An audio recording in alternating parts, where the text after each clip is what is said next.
আমার মহান ঈশ্বর, আমার বাপ প্রিয় যিশু দয়ালু পরমেশ্বর, আজকের দিন তুমি আমাদেরকে দিয়েছো, সুন্দর সময়ও দিয়েছো, এবং যাদের তুমি দেখেছো পিতা তারা প্রত্যেকেই এসেছে।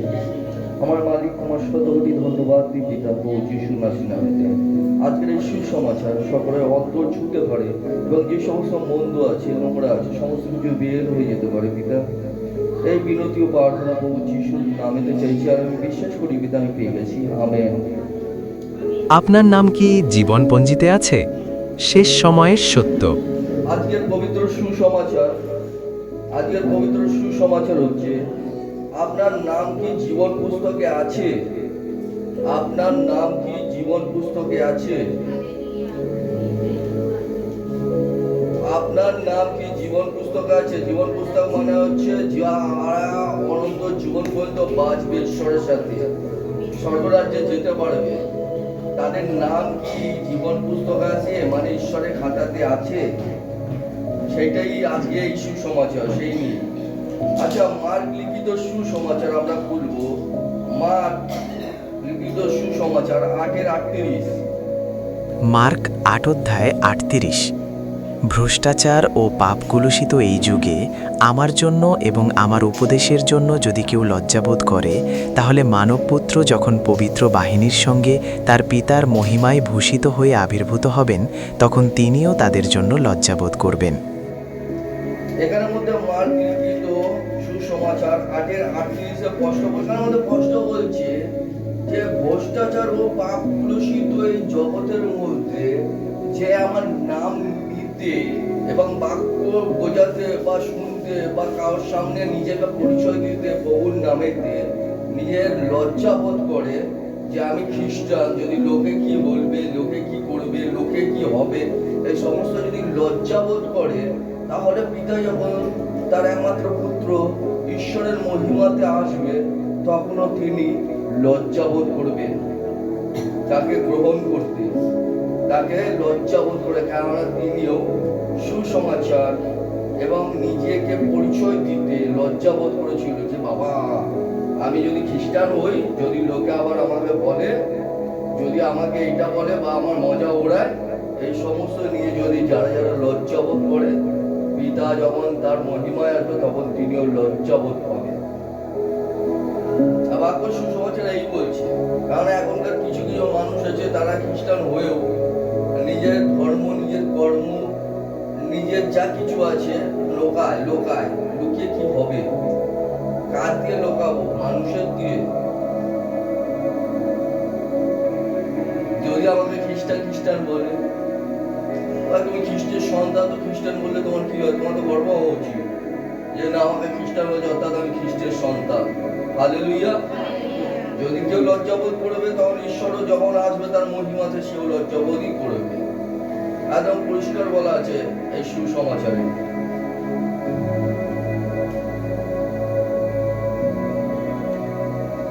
এক পিতর 4:16। 1 পিতর 4:16। কেউ যদি খ্রিস্টান বলে নির্যাতিত হয়, তবে সে যেন লজ্জাবোধ না করে, বরং সেই পরিচয়ে সে ঈশ্বরের জয়গান করুক।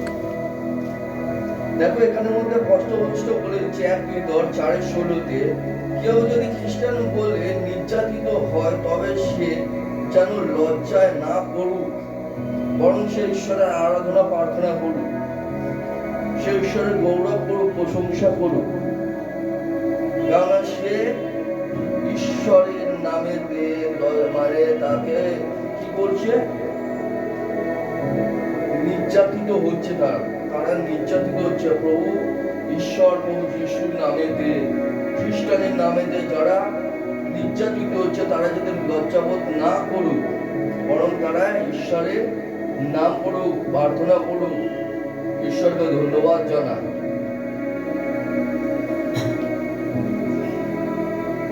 কষ্ট বলছে, কেননা তোমরা যদি নির্যাতিত হও, সেই সময় লজ্জাবোধ করবে, তাহলে পরে তো ঈশ্বরের সন্তান কোথা দিয়ে হলে? তো অনেকে বলে দেয়, না রে, আমি তো খ্রিস্টান না, আমি যাই চার্চে যাই, একটু প্রার্থনা শুনি, ভবনে যাই, একটু প্রার্থনা শুনি, গান শুনি, ভালো লাগে, একটু বাক্য ওরা কি বলে কে জানে, আমার মাথায় কিছুই ঢোকে না।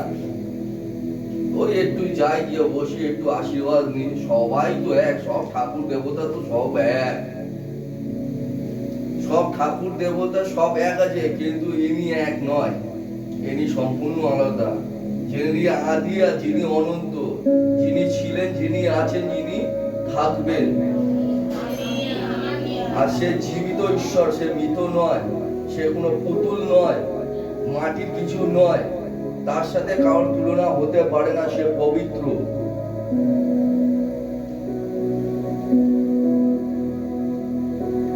তার জন্য যাতে কেউ লজ্জাবোধ না করুক, বরং গর্বের সাথে বলুক আমি খ্রিস্টান। যত লজ্জাবোধ করার তোরাই করবি। শেষ সময় আমি ধন্য হলাম যে আমি তার জন্য লজ্জাবোধ, মানে আমাকে যে নির্যাতিত হতে হচ্ছে তার জন্য আমি ধন্যও হলাম। আর আমি ঈশ্বরকে ধন্যবাদ জানাই যে তার জন্য, কারণ পিতা নিজে বলেছে আজকে যখন আমাকে বলতে পারে কালকে আমার সন্তানেরও তো হবে। তার জন্য কাঁদো তোমরা।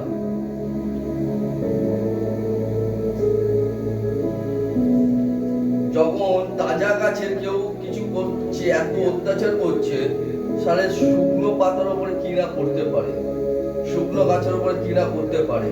তোমরা তার জন্য কাঁদো, আমার জন্য কেঁদো না।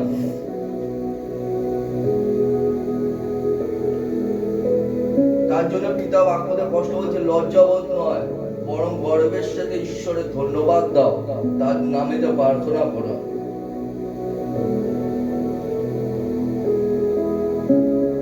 মনে রাখবে আমরা খুব ভাগ্যবান যে আমাদেরকে পিতা বেছে নিচ্ছে। তবে আমাদের মানে ভালো কাজের জন্য বেছে নেয়নি, যে আমি একটা পুণ্যের কাজ করেছি বলে আমাকে বেছে নিচ্ছে, তা নয়। পিতার দয়ার মায়ার ভালোবাসার টানে তো তোমাকে বাঁচা হয়েছে। সে তোমার উপরে দয়া করেছে বলে, তোমার কোনো এখানে যে এমন ভালো কাজ করেছে এমন কোনো ব্যাপার নয়। 1 পিতর 4:17। 1 পিতর 4:17। বিচারের কাল সমাগত, ঈশ্বরের আপনজনদের দিয়েই তা হবে শুরু। যদি তা প্রথমে আমাদের ওপরেই আরম্ভ হয়, তাহলে যারা ঈশ্বরের সুসমাচার গ্রহণ করেনি তাদের পরিণাম কি হবে? দেখো এখানে আমাদের কষ্ট কষ্ট একটা কথা বলছে, বিচারের কাল, মানে আমাদের যে বিচার হবে সেই সময়টা অনেক সামনে এসে পড়েছে। আর সবার প্রথম আমাদের দিয়েই শুরু হবে, মানে যত বিশ্বাসী পাস্টার প্রচারক যারা যারা আছে, যারা যারা খ্রিস্টান, নিজেদেরকে খ্রিস্টান বলে দাবি করে, প্রথমে তাদের দিয়েই শুরু হবে। এবং আমাদের দিয়ে যদি এইটা শুরু হয়, তাহলে পরে যারা পবিত্র সুসমাচার শোনেনি, বিশ্বাস করেনি, তাকে মানে লজ্জা, ঘেন্না, থুতু, ছিছি, খুন করা, এই সমস্ত জন্য কি ভয়ঙ্কর পরিণতি হতে পারে তাদের। এবার ভেবে দেখুন, বাক্য বলছি, আমি বলছি নয়, যে সেই বিচারের সমাগত সে কাল। অনেকে বলে না আমি খ্রিস্টান, মানে আমি প্রভুকে বিশ্বাস করি, প্রার্থনা করি, আমি বেঁচে যাব, আমার কিছু হবে না, কারণ যিশু আছে আমার সাথে। মনে রাখবে প্রত্যেকটা খ্রিস্টান, প্রত্যেকটা সন্তানের সাথেই প্রভু আছে। আর যদি বলে আমি প্রত্যেকদিন বাক্য পড়ি, বাক্য আমার অন্তরে আছে, তাহলে মনে রাখবে শয়তানের কাছেও বাক্য অন্তরে আছে, শয়তানও বাক্য জানে। এমন নয় যে শয়তান জানে না, শয়তানও বাক্য জানে। আর শয়তান বাক্য জানে বলেই সে বারে বারে ঈশ্বরের বাক্যকে মিথ্যে প্রমাণ করে, ভুল পথে নিয়ে যাওয়ার চেষ্টা করে, যেমন যিশুকে অর্থাৎ আমাদের পিতাকে নিয়ে যাওয়ার চেষ্টা করেছিল। কখনো রুটি বানিয়ে, পাথরকে রুটি বানিয়ে খেতে, কখনো ছাদ দিয়ে পড়ে যেতে, কখনো পুরো জগৎকে দেখিয়ে তার রাজা করে দিতে, এইভাবে তাকে পরীক্ষা করেছিল। কেন করেছিল? কেন ও সমস্ত বাক্য জানে, কারণ পিতার সাথে ও ছিল এক সময়, ও দোষে ওকে নিক্ষেপ করা হয়েছে পাতালে। তার জন্য বলছি কেউ গর্ববোধ করো না। আর যারা খ্রিস্টান আছে তাদের মনের মধ্যে শুধু ঈশ্বরের প্রেম, ভালোবাসা সবকিছুই থাকবে। মনের মধ্যে পাপ রাখলে হবে না, ক্রোধ রাখলে হবে না, হিংসা রাখলে হবে না। যদি পারো তো পুণ্যের কাজ করার চেষ্টা করো, যদি ওখান থেকে বাঁচতে পারো। এমন কোনো কথা বলো না যে কারোর আঘাত লাগে।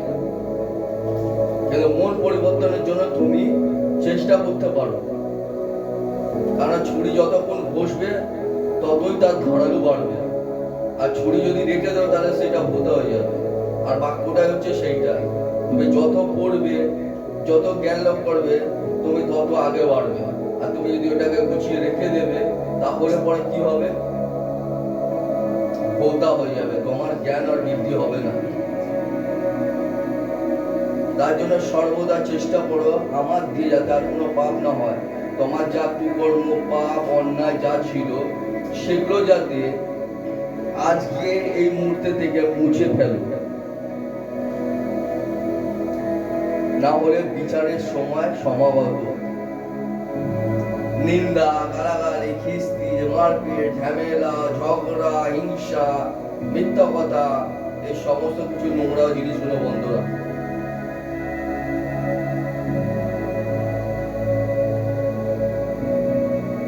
আচ্ছা, আমরা দেখব 1 পিতর 4:18। 1 পিতর 4:18। ধার্মিকের পরিত্রাণ যদি এত কষ্টসাধ্য হয়, তাহলে নাস্তিক ও পাপীদের গতি কি হবে? দেখো এখানে মধ্যে প্রশ্ন বলছে 1 পিতর 4:18 যারা ধার্মিক আছে, প্রভুতে আছে, তাদের পরিত্রাণের সময় এতই যদি কষ্টকর হতে পারে, মানে তারা যদি শাস্তি পায় আর তাদের যদি কষ্ট হতে পারে, যারা অধার্মিক, অত্যাচার করছে, তাদের কি দুর্দশা হবে একবার ভেবে দেখুন। বাক্যতে লেখা আছে, পড়ুন। যারা নাস্তিক, নাস্তিক মানে হচ্ছে কি? যারা কাউকেই মানে না, না ভূতকে, না পিশাচকে, না ঈশ্বরকে, না কিছুকে। ওরা মনে করে আমরা মানুষ আর আমাদের উপরে কেউ নেই, আমাদের কাছে টাকা থাকলে টাকা ঈশ্বর, টাকা না থাকলে কেউ আপন নেই, ঈশ্বর বলতে কেউ নেই, জগতে এসেছো আনন্দ করো, খাও দাও, মজা থাকো, মরে যাও, ব্যাস এটাই। এদেরকে বলা হয় নাস্তিক। এরা কোনো জিনিসে বিশ্বাস করে না, খালি লেখাপড়া, জ্ঞান, বুদ্ধি, এই সমস্ত। এদের দুর্দশা যারা আছে যে নানা রকম পুজো, আচরণ, নৃত্যকলা, ছ্যাঁচড়ামো, তারপর ব্যভিচার, পাপ, অন্যায়, দুনিয়ার যা কিছু করে বেড়াচ্ছে, এটা হচ্ছে যে যারা এই অধর্মী, তাদের কি দুর্দশা হতে পারে একবার চিন্তা করে দেখো।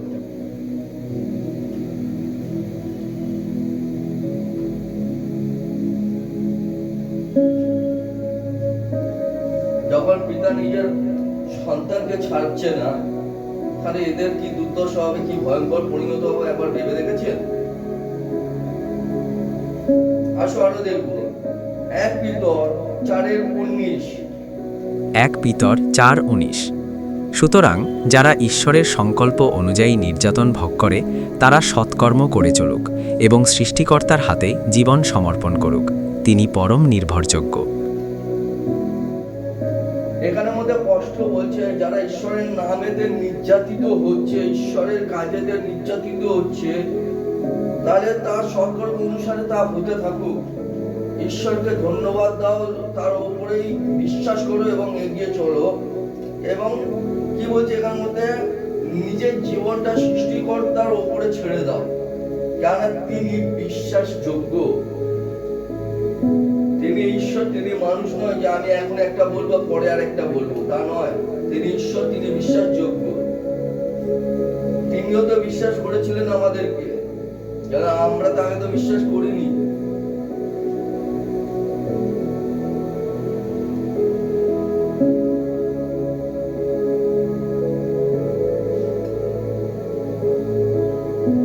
দুই পিতর 3:9।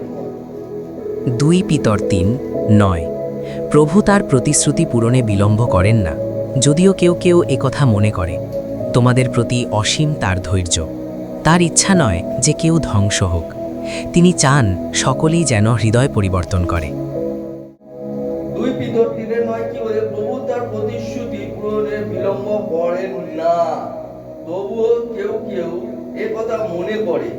তোমার প্রতি অসীম তার ধৈর্য, তার ইচ্ছা নয় যে কেউ ধ্বংস হোক, তিনি চান সকলে যেন হৃদয় পরিবর্তন করে। তিনি এখনো পর্যন্ত ধৈর্য ধরে বসে আছে। তিনি চান না কারোর ধ্বংস হোক, সে মরুক, নরকে যাক। তিনি এখনো পর্যন্ত ধৈর্য ধরে বসে আছে। তিনি চান যাতে সকলের মন পরিবর্তন করুক এবং আমার কাছে ফেরুক, তাহলে তারা বাঁচবে।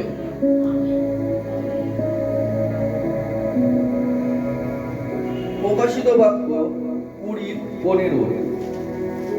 প্রকাশিত বাক্য 20:15। জীবনপঞ্জিতে যার নাম ওঠেনি তাকে অগ্নিহ্রদে নিক্ষেপ করা হলো। প্রকাশিত বাক্য 20:15 কি বলছে এখানে মধ্যে? বলছে জীবনপঞ্জিতে যার নাম নেই তাকে অগ্নির হৃদে নিক্ষেপ করা হলো।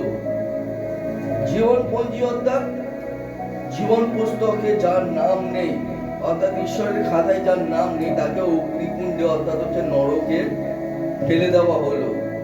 যেখানে কীট মরে না, আগুনও নেবে না, অনন্তকাল পর্যন্ত চলতে থাকে। কি চলবে? তোমার সেই আত্মা।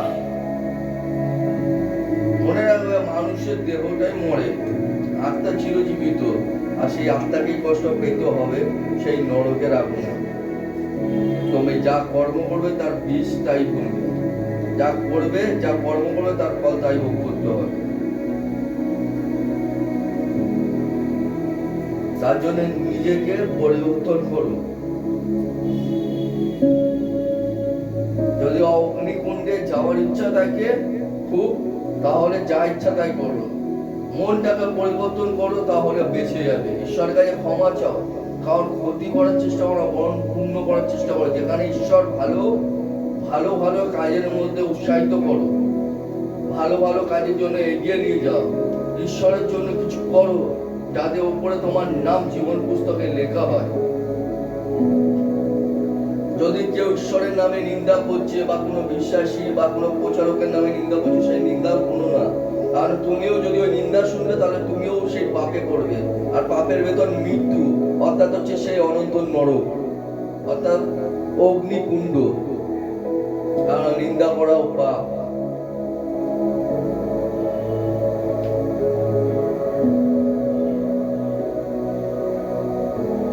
একবার একটা দেশলাই কাঠি জ্বালাও, জ্বালিয়ে ওই আগুনটা নিজের হাতে ছোঁয়াও। যদি ওটা সহ্য করতে পারো, তাহলে তুমি যা ইচ্ছা তাই করো। এবার বলে কেন করছো, কেন এই কথা?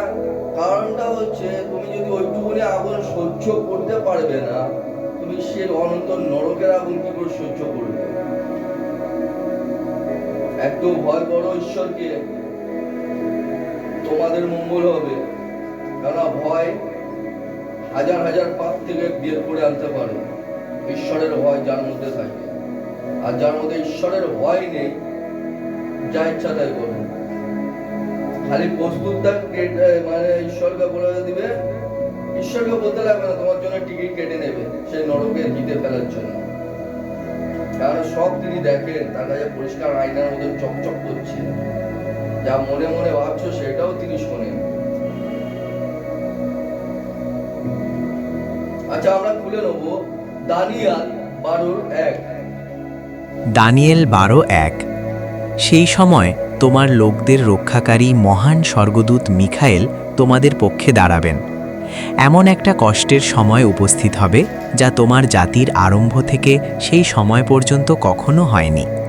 কিন্তু সেই সময় তোমার লোকদের মধ্যে যাদের নাম বইয়ের মধ্যে লেখা থাকবে তারা উদ্ধার পাবে। আমাদের পক্ষে যখন দাঁড়িয়েছিলেন, মানে আমাদের রক্ষাকারী স্বর্গদূত মিখাইল আমাদের সর্বদা রক্ষা করে থাকেন। আর এই মিখাইল শেষ সময় আমাদের জন্য দাঁড়াবেন, আমাদেরকে রক্ষা করবেন, বাঁচাবেন ঈশ্বরের আদেশে। এবং এমন একটা কষ্টের সময় উপস্থিতি হবে যা তারা প্রথম থেকে, যখন প্রথম শুরু হয়েছে, যখন পিতা আসার আগে থেকে, অর্থাৎ প্রভু যিশু পৃথিবীতে জন্ম, যিশুর জন্ম হওয়ার আগে থেকে, আব্রাহামেরও আগে থেকে, আদম হাওয়া থেকে যখন শুরু হয়েছে, তখন থেকে নিয়ে এখনো পর্যন্ত এমন কোনো কিছু, মানে এরকম দৃশ্য হয়নি। এমন একটা ভয়ঙ্কর দিন আসতে চলেছে, এমন একটা ভয়ঙ্কর দিন আসতে চলেছে যখন আদম হাওয়া নিক্ষেপ করা নিচে পৃথিবীতে ফেলে দেওয়া হয়েছিল, সেই সময় থেকে নিয়ে এখন পর্যন্ত এখনো ওরকম ভয়ঙ্কর দিন কোনোদিনও আসেনি। ভয়ঙ্কর দিন এসেছিল, অনেক কিছু এসেছিল, কিন্তু এইটা যেরকম আসবে সেইটা তার মতন ভয়ঙ্কর দিন কোনোদিন আসেনি। সেটাই এখানে বলছে, এমন একটা ভয়ঙ্কর দিন আসবে তখন আর কেউ বাঁচবে না।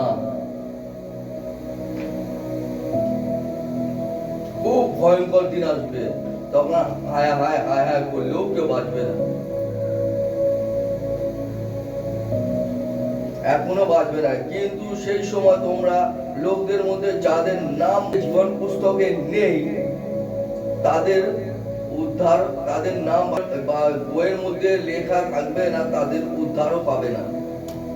আর যাদের মধ্যে জীবন পুস্তকের নাম থাকবে তারাই একমাত্র উদ্ধার পাবে।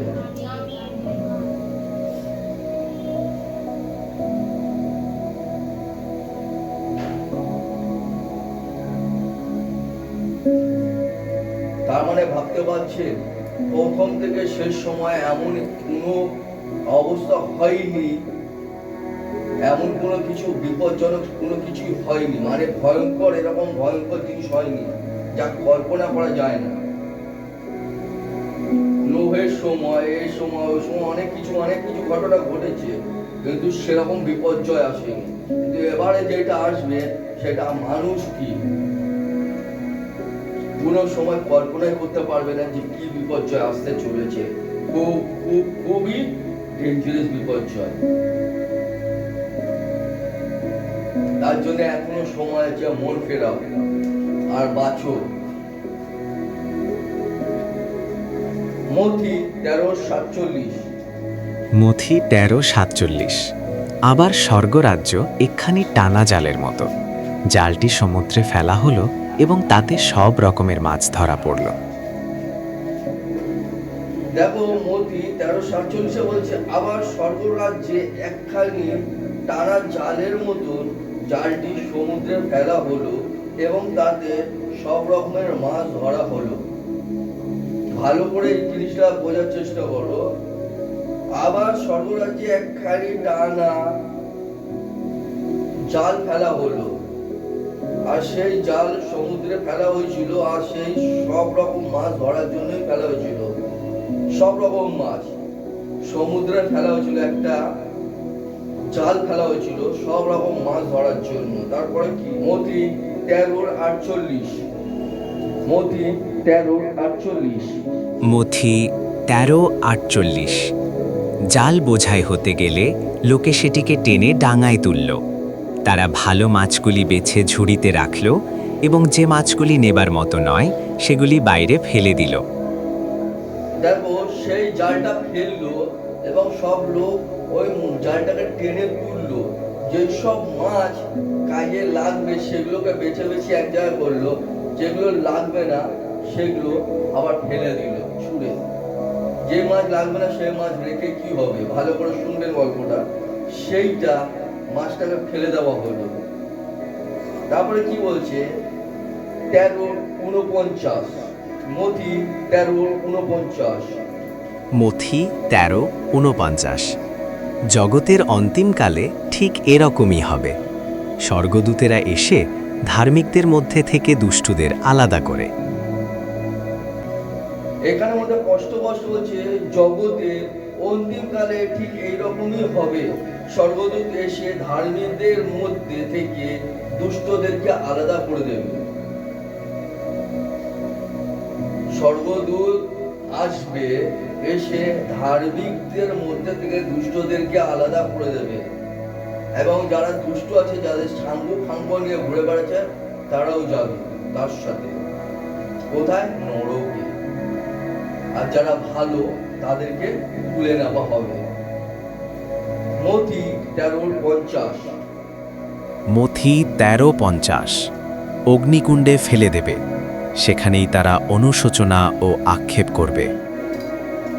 মথি 13:50 কি বলছে? অগ্নিকুণ্ডে ফেলে দেওয়া হবে, সেখানে তারা অনুশোচনা করবে এবং আক্ষেপ করবে। কেন? কেননা আমি পাপ করেছি, আমাকে এত লোক বুঝিয়েছি, এত কিছু করেছে, আমি কাউর শুনিনি, আমি নিজের জেদে বজায় ছিলাম, আমি এ করবো, আমি ও করবো, আমি ও করবো, আমি ও করবো, আমি হ্যান করেগা, ত্যান করেগা, এই সমস্ত করেগা, লাস্ট মে নরকে যায়গা। আর সেখানে কি আক্ষেপ করবো? আমাকে এত করে প্রচারকরা বললো, দিদিরা বললো, মন ফেরা, এসব করতে নেই, করতেন, কিন্তু আমি শুনিনি, আমাকে আজকে এখানে ভোগ করতে হচ্ছে। তখন ওখানে মধ্যে বিলাপ করবে আর কাঁদবে, বলবে একটুকুনি সময় দাও, একটুকুনি জল দাও, একটুকুনি আমাকে চেঁচোতে দাও, আমার প্রতি দয়া করো। তখন শোনার আর সময় নেই, তখন তুমি অনন্তকাল নরকে জ্বলে মরতে হবে।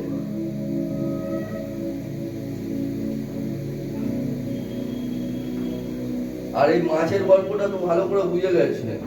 অর্থাৎ হচ্ছে যেরকম ধরে নেন স্বর্গরাজ্যে এইভাবে বাঁচা হবে, যারা ধার্মিক, প্রভুর জন্য আছে, প্রভুর জন্য উদ্দেশ্যে কাজ করে যাচ্ছে নিষ্ঠাপূর্বক ভাবে, তার উপরে বিশ্বাস করে, তাদেরকেই বাঁচবে। এবার কি করে বাঁচবে?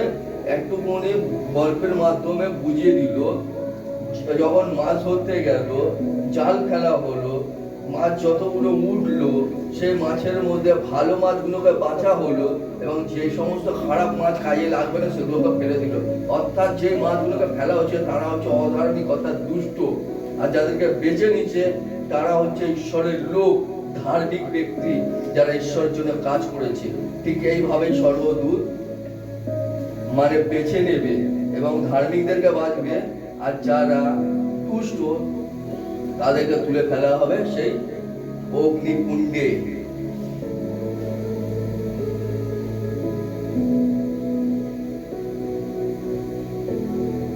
বাক্য সকলে আশা করি বুঝতে পেরেছি। তার মানে হচ্ছে এখানের মধ্যে একটা সাপ সুদ্রা কথা, যেটা পরিষ্কার ভাবে প্রভু বলে দিয়েছেন, তোমরা মন ফেরাও, মানে ওয়ার্নিং করছে যে তোমরা মন ফেরাও, নালে মরবে। কেউ বাঁচাতে পারবে না, স্বয়ং ঈশ্বরও বাঁচাবে না, কারণ তুমি যা বুনছো তাই কাটবে। কেননা পিতা একবারই তোমাদের জন্য জীবন দিয়েছে, রক্তের মূল্য চুকিয়েছে। বারবার তিনি আসবেন না পুরুষের বলতে, এবারে আসবেন বিচার করতে। মনে রাখবে, তখন আর বাঁচবে না। মনে রাখবে, যখন বিচার হবে তখন অনন্তকালীন নরকে না যেতে হয়। এই মাথায় খালি এটা ঢুকিয়ে রেখো। আর যদি বাঁচতে চাও তাহলে মন ফেরাও আর বাঁচো। এই যে আজকের জন্যই শুধু মন ফেরাবে তা নয়, যতদিন জীবিত আছে পৃথিবীতে ততদিন পর্যন্ত তুমি মন ফিরিয়ে বাঁচো।